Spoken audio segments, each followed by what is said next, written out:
অঞ্চলটো এই আজি য'ত বিহু আজি অনুষ্ঠিত হৈছে সেই বিহুৰ য'ত অনুষ্ঠিত হৈছে এই ঠাইটুকুৰা এটা ঐতিহ্য আছে, এটা পৰম্পৰা আছে, যি ঐতিহ্য ইয়াৰ নামেই হ'ল সমন্বয়। গতিকে সমন্বয় নামটোৱে এটা বাৰ্তা বহন কৰে। গতিকে সমন্বয় হ'ল দুটা সম্প্ৰদায়ৰ মাজত বা তিনিটা বা চাৰিটা সম্প্ৰদায়ৰ মাজত য'ত মানে মিল হয় তাকে কয় সমন্বয়। গতিকে ইয়াত আমি এই নামটো দিছোঁ সমন্বয় ক্ষেত্ৰ। গতিকে ইয়াত হিন্দু মুছলমানৰ দুটা সম্প্ৰদায়ৰ মাজত ইয়াত বিহু হ'ব। অসমত আমি এইটো এটা বাৰ্তা দিব বিচাৰিছোঁ যে হিন্দু মুছলমানে মিলি এটা অনুষ্ঠান, জাতীয় অনুষ্ঠান এটা কৰিব বিচাৰিছে। গতিকে ইয়াৰ দ্বাৰা আমি এটা বাণী দিব বিচাৰিছোঁ সমগ্ৰ অসমলৈ যে হিন্দু মুছলমানে যিটো সময়ত হিন্দু মুছলমানৰ মাজত মানে বিভেদৰ ৰাজনীতি কিছুমানে সিঁচি দিব বিচাৰিছে, সেইটো সময়তে আমি হিন্দু মুছলমান আমি এক হৈ আমি ইয়াত ৰঙালী বিহু উদযাপন কৰি আহিছোঁ আৰু এইবাৰো অনুষ্ঠিত কৰিছোঁ আৰু ভৱিষ্যতেও আমি এই ধৰণৰ মনোভাৱ লৈ আমি আগবাঢ়ি যাম বুলি আমি অংগীকাৰবদ্ধ হৈছোঁ।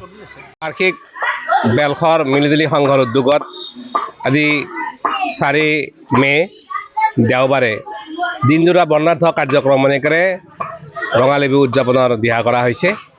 আৰু আজি দিনটোৰ প্ৰথমটো কাৰ্যসূচী পতাকা উত্তোলন কাৰ্যসূচী বেলখৰৰ লগতে অসমৰ বিভিন্ন ক্ষেত্ৰৰ বিভিন্ন পৰ্যায়ৰ বিশেষ 16জন ব্যক্তিৰ দ্বাৰা এই পতাকা উত্তোলন কাৰ্যসূচীটো সফলভাৱে ৰূপায়ণ হৈছে। স্মৃতি তৰ্পণ অনুষ্ঠান, বৃক্ষৰোপণ অনুষ্ঠান ইতিমধ্যে হৈ গৈছে আৰু পৰৱৰ্তী পৰ্যায়ত আজিৰ দিনটোত খেল ধেমালি, ভেকচন প্ৰতিযোগিতা আৰু ৰাতি নিশালৈ সাংস্কৃতিক সন্ধিয়াৰ 12 ৰহণীয়া সাংস্কৃতিক সন্ধিয়া নৃত্য প্ৰতিযোগিতাৰ লগতে অসমৰ আগশাৰীৰ শিল্পী ইয়াতে অংশগ্ৰহণ কৰি কৌতুক নৰেন শৰ্মা ডাঙৰীয়া ইয়াত কৌতুক পৰিৱেশন কৰি এই অনুষ্ঠানটোক শোভাবৰ্ধন কৰিব। আমি আশা ৰাখিছোঁ যে আপোনালোকৰ সদিচ্ছা সঁহাৰি সমৰ্থনে বেলখৰৰ যি ঐক্য সম্প্ৰীতি আৰু ভাতৃত্ববোধৰ যি বিহু, এই বিহু এটা মাত্ৰা পাওক, এই বিহু সমন্বয়ৰ গতি হওক আৰু এই বিহুতলীখন সমন্বয়ৰ সেতু আৰু অভিনৱ ক্ষেত্ৰ হওক, তাকে আমি আশা ৰাখি পুনৰবাৰ সকলোকে এই বিহুৰ বাকৰিত প্ৰায় আমি এটা বাৰ্তা দিব বিচাৰিছোঁ যে কৰ্ম সংস্কৃতিৰে জীপাল হৈ থকা এই বহাগ বিহু, এই বহাগে যে আমাক নতুন গতি দিয়ে, এই নতুন গতিময়তা, নতুন প্ৰগতিশীল সমাজ এখন সুদৃঢ়ভাৱে সৃষ্টিশীল কৰাৰ বাবে আমি যেন ঐক্যবদ্ধভাৱে আমি এখন সমাজ গঢ়াৰ যি প্ৰচেষ্টা, সেই প্ৰচেষ্টাত ফলৱৰ্তী হওঁ, তাকে আশা ৰাখি পুনৰবাৰ আপোনাৰ এই অসম টাইমৰ চেনেলেৰে সমূহ ৰাইজক আমাৰ বিহু তৰফৰ পৰা আন্তৰিক শুভেচ্ছা, অভিনন্দন আৰু বিহুৰ ওলগ জনাইছোঁ। ধন্যবাদ। সমন্বয়, সম্প্ৰীতি আৰু সংহতি এই শব্দবিলাকৰ উৎপত্তিয়ে হ'ল বিভেদৰ বিপৰীতে হোৱা।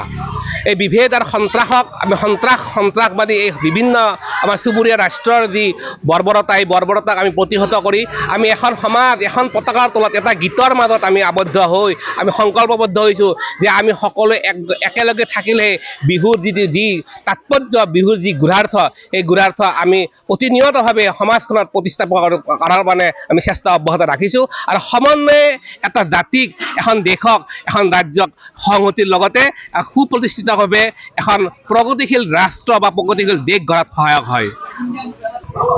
আমাৰ বেলখৰ মিলিজুলি সংঘৰ উদ্যোগত হোৱা এই ৰঙালী বিহুখন আমাৰ 2007 চনৰ পৰা আমাৰ আৰম্ভণি হৈছে আৰু সেই সময়ত আমাৰ এই অঞ্চলৰ বিশিষ্ট ব্যক্তিসকলে আমি হিন্দু মুছলমানসকলে লগ লাগি এই বিহুখনৰ আমি আৰম্ভণিতে আমি চবেই লগ লাগি যে একগোট হৈ পেলাই এই ৰঙালী বিহুখন উদযাপন কৰা হৈছিল। আৰু সেই অৰ্থে আজিৰ দিনটোলৈকে এই অঞ্চলটোত আমি অসমৰ বিভিন্ন জেগালৈকে আমি বাৰ্তা কঢ়িয়াইছোঁ যে হিন্দু মুছলিম আমাৰ জাত পাত একো নাই, আমি এটা জাতি, অসমীয়া জাতি। আমাৰ অসমীয়া জাতি হিচাপে আমি প্ৰতিষ্ঠিত কৰিবলৈ আমি ভাৰতবৰ্ষৰ বিভিন্ন ৰাজ্যলৈকেও বাৰ্তা কঢ়িয়াই পঠাইছোঁ। ক'বলগীয়া নাই। মই প্ৰতিষ্ঠাপক সভাপতি আছিলোঁ 2007 চনত। গতিকে মই সমূহ হিন্দু মুছলমান সকলোকে মই মোৰ তৰফৰ পৰা এই ৰঙালী বিহুৰ শুভেচ্ছা জনাইছোঁ আৰু এইখিনি কৈয়ে মই সামৰিছোঁ। ঘৰত আনন্দ আৰু সম্পৰ্কৰ চমক বজাই ৰাখিবলৈ জৰুৰী হৈছে সকলো আনন্দময় মুহূৰ্তত মৰমৰ উপহাৰ দিয়াটো। সেইবাবে মধুশ্ৰী জুৱেলাৰ্ছে আনিছে সকলো ৰঙীন ক্ষণৰ বাবে বিশেষ গহনা। হীৰাৰে হওক, সোণৰে হওক বা ৰূপৰে হওক, শ্ৰেষ্ঠ ডিজাইনছ আৰু হলমাৰ্কযুক্ত গহনাই ৰাখে সম্পৰ্কক নিখুঁত। তেনেহ'লে আজিয়ে আনক আনন্দ মধুশ্ৰী জুৱেলাৰ্ছৰ সৈতে।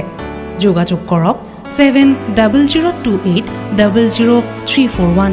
নাইবা ভিজিট কৰক LNB ৰোড, নলবাৰী, অসম।